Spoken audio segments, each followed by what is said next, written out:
레위기를 읽어보면 레위기는 구약 성경 파노라마를 해보시면은 레위기에서 두 가지로 말합니다. 5제사 7절기, 5가지의 제사가 있고 7가지의 절기가 있는 것을 레위기의 주제로 정해서 말하고 있습니다. 그러나 제가 레위기를 강의하면서 레위기는 전체적으로 예배에 맞추어서 지금 함께 살펴보고 있습니다. 오늘은 일반적으로 나와 있는 레위기의 5제사 7절기 중에서 7절기를 함께 살펴볼 것입니다. 어떠한 예배, 하나님께 예배하는 날이 이런 날이다라고 말씀하시며 하나님께서 이 날에 주 앞에 나와 예배할 것을 우리에게 원하시고 우리를 부르고 계시는데 어떠한 절기들이 있는지 함께 살펴보겠습니다. 먼저 절기를 알기 전에 우리가 살펴봐야 할 것이 있습니다. 이스라엘 백성들이 생각하고 있는 시간에 대한 관념, 일반적으로 우리 생각하는 날, 그날과 음력이 있다라는 것 뿐만 아니라 이스라엘에게는 태양력뿐만 아니라 태양력을 따라서 정하는데 태양력은 저녁에 시작해서 저녁으로 마감한다라는 것입니다. 우리가 생각할 때는 아침에 해가 뜨니까 시작이 있고 그리고 밤에 해가 지니까 하루가 끝난다라고 생각해 볼 수 있겠지만 창세기 1장을 보시면은 하나님은 하루를 정하실 때, 하루를 말씀하실 때 밤이 되고 아침이 되니 첫째 날이다. 밤이 되고 아침이 되니 둘째 날이다 라고 말씀하신다는 것입니다. 왜 이스라엘 백성들은 이렇게 저녁을 먼저 시작하냐면 하나님이 천지를 창조하시는 그때에는 어두움이 있었다는 것입니다. 천지를 창조하실 때는 아무것도 없는 공허함과 캄캄함에 있었기 때문에 캄캄함에서 시작됐다는 것입니다. 캄캄함에서 그 시간이 시작되었고 빛이 생기면서 이미 시간은 흘러가기 시작했다는 것입니다. 그래서 어둠 이후에 빛이 오는 것이 하루의 시작이다라고 생각하고 있다는 것입니다. 그래서 우리가 생각하는 빛이 먼저 있고 어둠이 있는 것이 하루가 아니라 이스라엘 사람들에게 있어서는 어둠이 먼저 시작이며 그리고 빛이 하루의 끝으로 되고 있다는 것입니다. 그리고 이스라엘 백성들이 지키는 절기는 모두가 음력이라는 것을 우리는 이미 기억하고 있어야 됩니다. 우리가 생각할 때 가끔씩 몇 월 며칠, 6월절이 1월 14일이라 할 때에 이것은 음력으로 말하는 1월 14일입니다. 태양력의 1월 14일이 아니라 음력 1월 14일. 그래서 양력의 날짜로는 매번 바뀔 수밖에 없습니다. 그래서 여러분 갖고 계시는 강의 안에 뒷면을 보시면 뭐가 있죠? 이스라엘의 절기에 대한 달력이 나와 있습니다.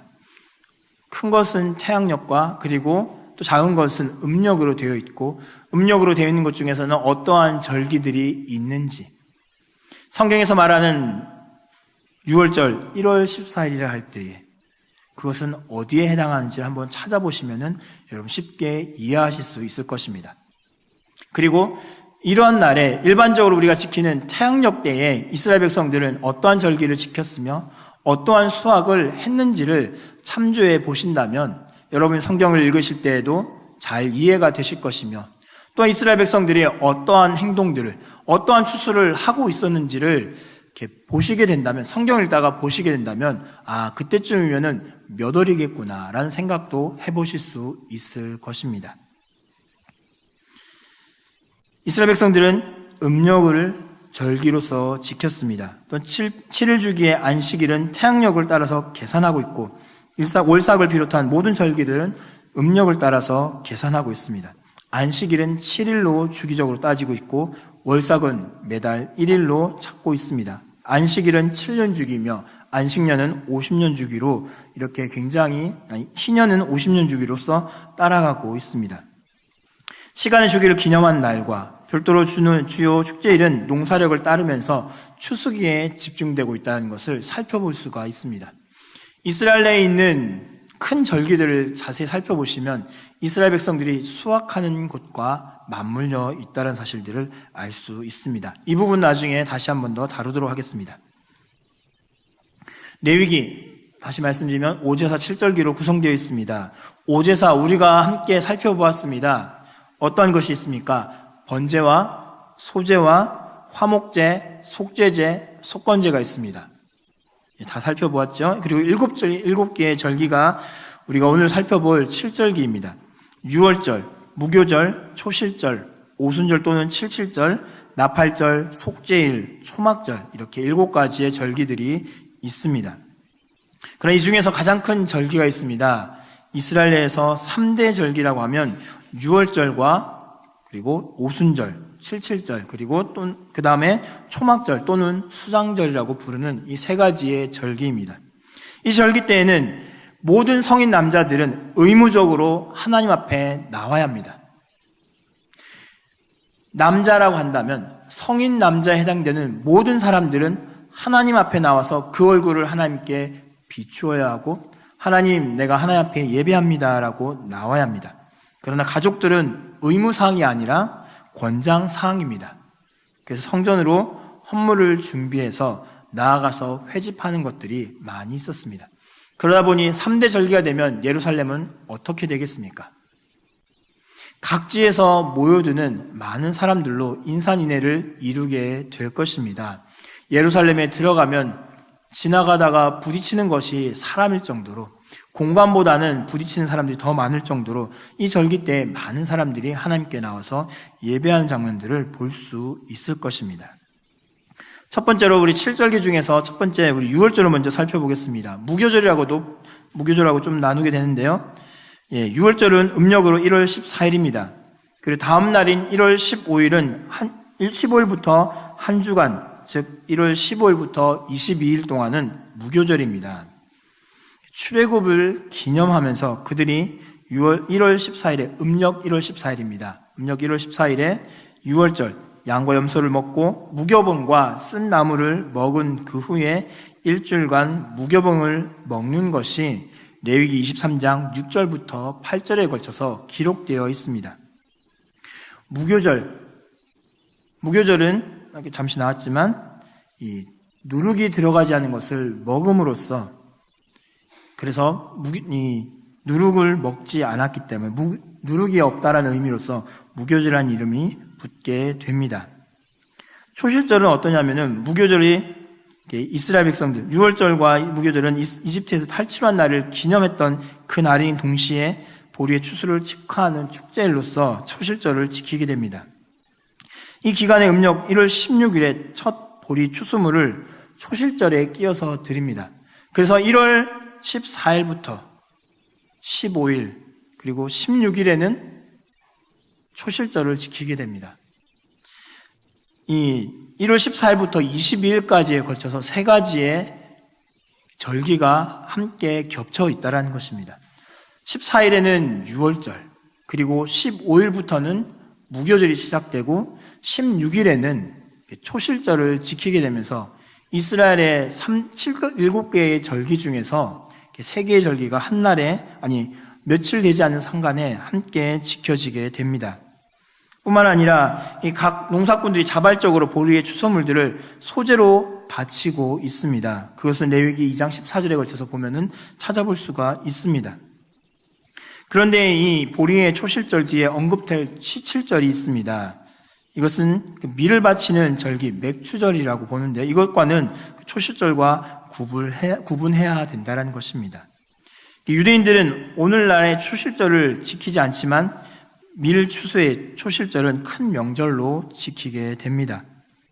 그러나 기독교인들에게 있어서는 이 보리의 초실절이 훨씬 더 중요하게 지킵니다. 왜냐하면 바로 이날 6월절에 돌아가신 예수님께서 3일 만에 부활하셨죠.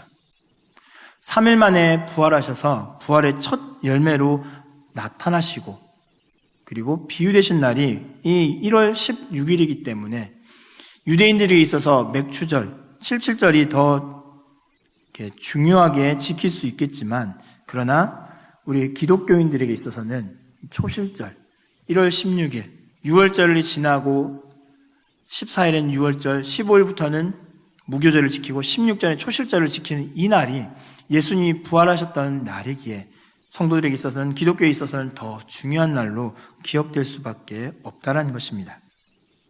77절, 오순절 또는 맥추절로 불리는 이 부분으로 넘어가 보겠습니다.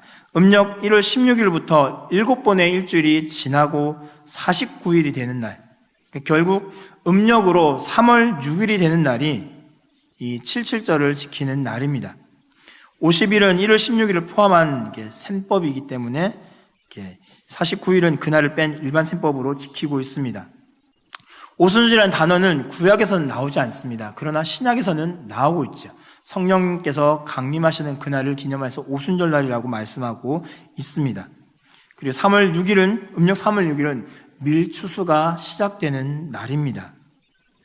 어떤 사람은 밀추수를 마친 날이라고 주장하기도 하지만 이것들은 잘못된 견해로 볼 수 있습니다. 첫 번째 밀수확을 성전에 바치는 때에 따라서 이날을 맥추의 미래 초실절이라고도 칭하기도 한다라고 출애굽기 34장 22절에서 말씀하고 있습니다. 이날에는 모든 농사꾼들이 각자의 밀을 추수한 뒤에 밀가루를 만들어서 새로운 소재물로 성전에 바치게 됩니다. 이것은 제단에 올리지 않고 제사장의 몫으로 돌아갔다는 점에서 보리의 첫 제물을 바치는 것과는 차이가 있습니다. 그 외 제사장들은 그날에 별도의 다양한 제물들, 소제물과 번제, 그리고 속죄제, 화목제, 그리고 전제, 포도주를 드리는 전제를 통해서 성소에 바치는 것들이 민수기에 걸쳐서 많이 나오고 있습니다. 이러한 77절을 지나고 난 이후에 7월 달에 되면, 음력 7월이 되면 나팔절이 있습니다. 음력 7월 1일은 나팔절로 지키게 됩니다. 7월 1일 신년이고 설날입니다. 나팔절의 음력 7월 1일은 유대인의 설날입니다. 중간기 이후에 유대인들은 이날을 로시 하샤나라고 칭하는데 이것은 에스겔 40장 1절에 사용되었던 어구로서 그 해의 머리라는 뜻을 갖고 있습니다. 왜 이날이 설날이 되었냐면은 민간력 음력 7월 1일이 종교력으로 1월 1일이 되기 때문입니다. 이스라엘 백성들에게서는 태양력이 있고 음력이 있고 종교력이 있습니다. 그래서 굉장히 날짜 계산하는 것들이 복잡하기도 합니다. 아무튼 이스라엘 백성들은 음력 7월 1일은 종교력으로 1월 1일이기 때문에 이들에게 있어서는 이날이 설날이 됩니다. 그래서 이날에는 다른 명절과 같이 성회를 지키고 모든 노동하는 것들을 금지하고 있습니다. 그리고 제사장은 양의 뿔로 만든 나팔을 가지고서 그날의 시작을 알리며 그 뿔을 크게 불어 새해가 시작되었음을 선포합니다. 나팔 소리는 기념을 위한 것입니다. 그리고 나팔 소리를 듣는 이스라엘 백성들은 이 소리를 들으면서 한 해까지 하나님이 보호하셨다는 것, 그리고 하나님이 우리를 지금까지 인도하셨다는 것, 과거 1년 동안 보호하시고 지키시고 인도하셨다는 사실들을 기념하면서 새해를 감사함으로 시작합니다. 그리고 나팔절에는 다양한 제사들이 제사장에 의해서 바쳐지게 됩니다. 민수기에서 추가적으로 규정되고 있습니다. 속죄일은 지난주에 우리 함께 다루었습니다. 7월 10일이 대속죄일입니다. 7월 1일 신년이 시작되면은 이스라엘 백성들은 하나님께서 한 해 동안 지켜주셨던 것에 감사하지만 7월 10일이 될 때까지는 그 한 해 동안에 하나님이 나를 지켜주셨음에도 불구하고 내가 하나님 앞에서 어떠한 죄를 범했는가, 한 해 동안 내가 하나님의 마음을 아프게 한 것들을 생각해 보면서 심히 통곡하며 애통하는 날입니다. 그래서 7월 10일이 되면 7월 10일일 때까지 그들은 애통해 하다가 7월 10일이 되면 대제사장이 성소에 들어가서 지성소에 들어가서 그 피를 지성소에서 성소로 성막으로 뿌려가며 그 성막과 모든 곳들을 거룩하게 하고 뿐만 아니라 이스라엘의 모든 죄악을 염소 한 마리에다가 다 옮겨서 그 염소를 광야로 내보내어서 다시는 돌아오지 못하게끔 광야에서 죽게끔 만드는 그러한 속죄일이 7월 10일에 거행됩니다. 그리고 마지막으로 초막절이 있습니다. 수장절이라고도 부릅니다. 음력 7월 15일부터 22일까지의 8일간 이 절기가 진행됩니다. 이스라엘 음력 날짜와 동양의 음력의 날짜는 한 달 정도 차이가 나는데요. 7월 15일은 동양의 우리나라로 따진다면 우리나라식의 음력의 8월 15일과 같은 추석과 같은 날이 됩니다. 그래서 동양에서는 추수감사를 기념하던 추석과 이스라엘의 추수감사는 같은 날로서 볼 수가 있다는 것입니다. 그래서 성경대로 하면 추수감사절을 현재의 11월에서 있는 것을 음력 8월 15일쯤에 맞춰서 하는 것은 어떻겠냐라는 그런 이야기를 던지는 사람도 있기도 합니다.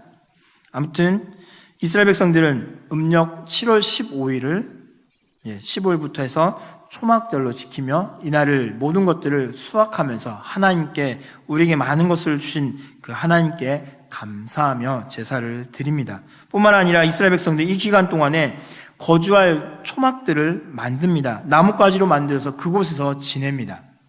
그래서 실제로 지금 이스라엘에 가본다 하더라도 이 초막절이 되면은 자신의 옥상에다가 초막으로 된 텐트를 만들어서 초막으로 텐트처럼 만들어서 그 안에서 지내는 풍습을 아직도 이스라엘 백성들은 지켜가고 있습니다.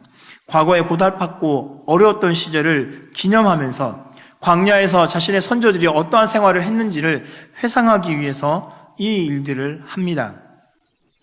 그렇지만 초막은 이제 가나안 땅에서 풍성한 축복을 누리게 됐죠.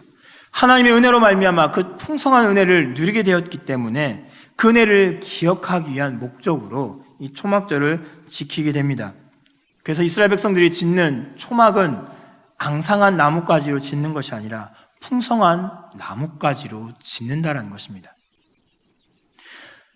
아무 잎도 없는 그냥 나뭇가지, 잎사귀가 없는 그러한 나뭇가지로서 초막을 만들고 너무나도 부실해 보이는 그러한 초막 속에서 초막절을 지내는 것이 아니라 잎이 풍성하고 화려한 그 나무 잎 속에서 초막절을 지내고 초막을 만들므로써 말미암아 하나는 과거에 우리가 어떻게 힘들게 살았는지, 그리고 또 하나는 하나님 우리를 애굽에서 인도해 내셨고 광야를 거쳐서 약속의 땅, 축복의 땅 가나안으로 인도하셔서 이곳에서 얼마나 큰 은혜를 베푸셨는가, 이것들을 함께 깨닫게 하는 것이 초막절의 목적이라는 것입니다.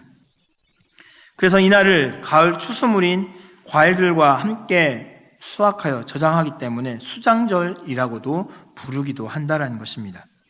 15일부터 21일까지 일주일간 매일 가을 추수물의 소재와 더불어서 많은 짐승을 하나님께 바칩니다. 첫날인 15일과 여덟째 날인 22일을 각각 노동이 금지된 성회의 날로 지키는데요.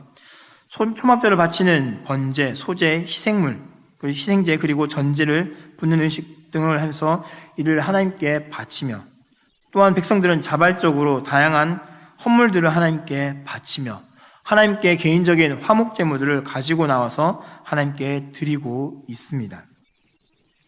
초막절에는 일주일간 바친 목적의 제물의 목록은 민수기 29장 12절에서 16절에 걸쳐서 더 자세하게 나오고 있는데, 첫째 날에는 수소 13마리, 그리고 순양 2마리, 어린 순양 14마리를 바칩니다. 그런데 첫날에는 이렇게 많이 바쳤지만 매일 바치는 수소의 숫자가 매일 한 마리씩 줄어갑니다. 그리고 일곱째에는 7마리의 소가 바쳐집니다. 그런데 22일에는 거룩한 대회로 지켜지기 때문에 모든 추수물들을 함께 모여서 많은 제사물들을, 많은 짐승들을 하나님께 바치게 됩니다. 숫자가 줄어들지만 마지막 날에는 그들이 추수했던 모든 것들을 함께 가지고 나오고 자신이 드릴 수 있는 짐승들을 함께 드림으로 말미암아 풍성한 그리고 장엄한 제사가 되는 것이 22일 날로 지키게 되면서 초막절은 막을 내리게 됩니다. 7가지의 절기에 대해서 살펴보았지만 레위기와 오경에 기록되지 않은 유대인의 전통이 2가지가 더 있습니다. 하나는 우리가 잘 알고 있는 에스더 때에 일어났었던 부림절이며, 또 하나는 요한복음을 읽어보시면 나오는 수전절이라는 절기가 있습니다. 부림절은 우리 잘 아시죠. 에스더가 왕의 앞에 나아가서 죽으면 죽으리라 라고 고백하였고, 나아가서 왕에게 자신의 민족을 구해달라고 요청하였을 때 하나님께서는 아하수에르의 왕의 마음을 바꾸셔서 유대인이 죽어야 될 그날에 유대인의 원수들이 달려 죽게 되는 날로, 하나님께서 유대인들을 구원하셨던 날로 지키게 됨으로 말미암아 사람이 만든 부림절이 하나가 있습니다. 또 하나 수선절은 이스라엘 백성들이 그리스에게 성전을 빼앗기고 성전이 더럽혀졌는데 이스라엘 백성들이 군대를 모으고 그리스인과 전쟁을 합니다. 그 전쟁에서 승리하여서 성전을 탈환합니다. 성전을 탈환하였지만 그 성전 안에는 기름이 조금밖에 있지 않았는데 그 거룩한 기름을 하나님께 바치며 성전을 거룩하게 하고 성전을 불을 붙였을 때에 조금만 있었던 그 기름이 8일간 갔다라고 전설이 전해지면서 이것을 수전절로 지키면서 이스라엘 백성들은 큰 절기로 사람이 만든 절기로서 지키고 있습니다. 사람이 만든 2가지 절기가 있지만 하나님께서 정하신 7가지의 절기는 각각의 의미가 있습니다.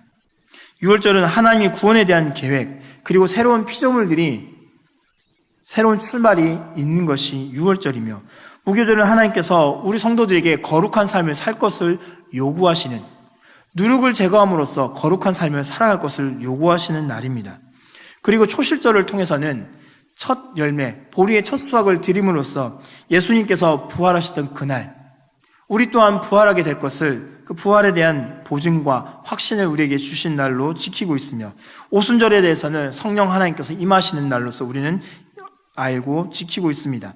나팔절을 통해서는 그리스도의 재림이 예수님께서 다시 오실 것이라는 것을 말씀하며 속죄를 통해서는 예수님을 통한 완전한 속죄가 우리에게 이루어질 수밖에 없다는 것.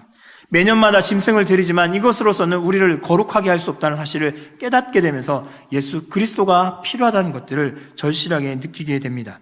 뿐만 아니라 장막절을 통해서는 그 장막 가운데 함께 하셨던 수장절을 통해서 함께 하셨던 그 하나님, 유대인들과 함께 하셨던 광야 40년 동안 함께 하셨던 그 하나님의 모습들을 기억해 보면서 하나님의 통치가 이 땅에 임할 것을, 예수 그리스도의 지상의 통치가 이 땅에 임할 것을 기념하며 지키는 절기로 지키고 있다라는 것입니다. 이런 절기를 지키면서 이스라엘 백성들은 축제일로 지키며 하나님을 즐거운 날로 지켜나갑니다. 우리에게 있어서는 축제는 어떤 의미입니까? 각 지역마다, 우리나라에서 보면은 각 지역마다 축제를 많이 열고 지켜나갑니다. 축제를 통해서 지역을 알리고 사람들 그곳에 오도록 하여서 사람들이 지갑을 열도록 만들고 지방자치에 세금을 거둘 수 있는 목적으로 이 축제를 만들고 사람들과 함께 즐거워하려고 합니다. 그런 하나님께서 만드신 이 축제는 다르다라는 것입니다.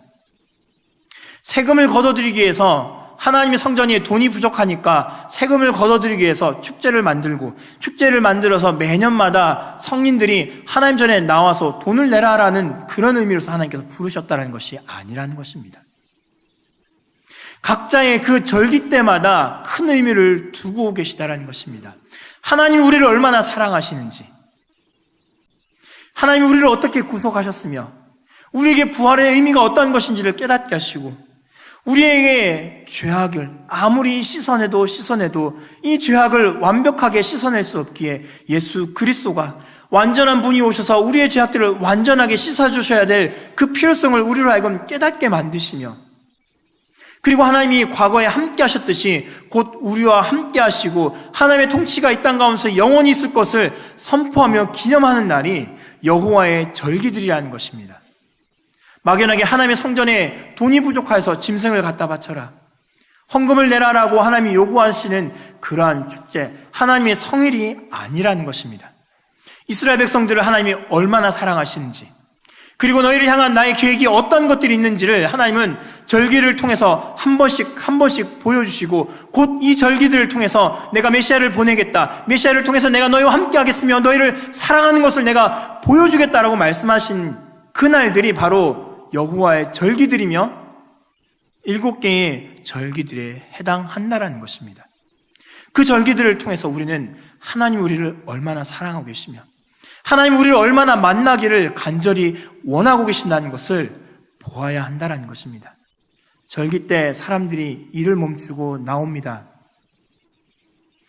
축제 때 수확을 해야 되는 그때에 보리를 수확하고 밀을 수확하고 많은 결실물들을 수확해야 하는 그때에 일을 멈추고 하나님 앞에 나와야 합니다.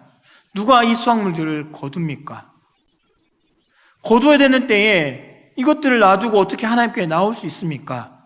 이런 질문을 해볼 수 있겠지만, 그러나 하나님은 이 모든 것에 대해서 하나님께서 책임져 주시고 하나님께 나와서 하나님이 베푸신 그 은혜들을 바라보면서 즐거워하게끔 만들고 계시다는 겁니다. 막연하게 수확물들을 거뒀으니까 즐거워하는 것이 아니라 수확물들을 거둠으로써 또한 그 안에 숨겨져 있는 하나님께서 베푸신 그 크신 은혜들, 크신 사랑을 수확물을 거둠과 함께 보고 깨닫게 하시는 것이 하나님이 절기를 수확물에 맞추어서 만들게 하시고 그 절기들을 통하여서 하나님께 나와서 예배하도록 만드셨다라는 것입니다. 예배는 축제가 되어야 합니다.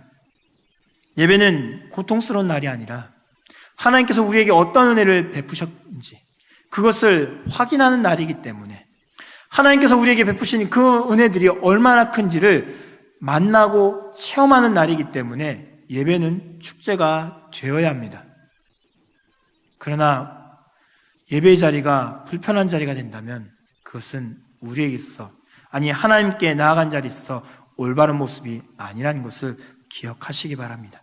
매주마다 주 앞에 나올 때 우리는 어떤 모습으로 나옵니까? 하나님을 즐거워하기 때문에, 하나님을 기뻐하기 때문에 주 앞에 나오는 것이 기쁩니까? 아니면 마냥 어쩔 수 없기에 매주 시간이 되었으니까 어쩔 수 없이 나오는 것이 우리의 예배가 되고 있습니까? 절기를 통해서 기억하시기 바랍니다. 하나님은 이것이 이 날이 바로 나의 날이라고 강하게 선언하셨습니다. 그리고 이 날을 기념하면서 나를 즐거워하라고 하나님은 과거 이스라엘에게 말씀하셨고 또한 이 시대를 살아가는 우리에게 동일하게 말씀하고 계십니다. 매주마다 주 앞에 나와 예배하는 것이 하나님의 날이기에 하나님께서 나에게 어떠한 일을 하셨는지를 돌아보고 그 하나님을 즐거워하는 날이 주일, 안식일, 우리가 즐기는 여호와의 절기가 될 수 있기를 바랍니다. 그래서 그 하나님을 즐거워하고 하나님을 기뻐하며 하나님을 베푸신 그 은혜로 말미암아 더욱더 즐거워하는 매주의 예배, 매주일이 될 수 있기를 간절히 바랍니다.